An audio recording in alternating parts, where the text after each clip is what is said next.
వెనకాల మీకు కనపడుతుంది చూడొచ్చండి, ఇదంతా కూడా ఎగ్జిబిషన్ అనమాట. ఈ ఏరియా మొత్తం కూడా ఎగ్జిబిషన్ ప్రాంతం.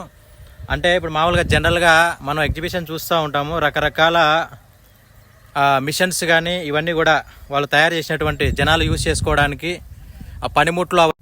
అదేవిధంగా ఇక్కడ కూడా అప్పుడు హంపి విజయనగర సామ్రాజ్యం పరిపాలనలో ఉన్న కాలంలో అప్పటి కాలానికి సంబంధించిన పనిముట్లు కావచ్చు, వస్త్రాలు కావచ్చు, రకరకాలైనటువంటివన్నీ కూడాను ఇక్కడ ఎగ్జిబిషన్ పెట్టి అమ్మేవాళ్ళు.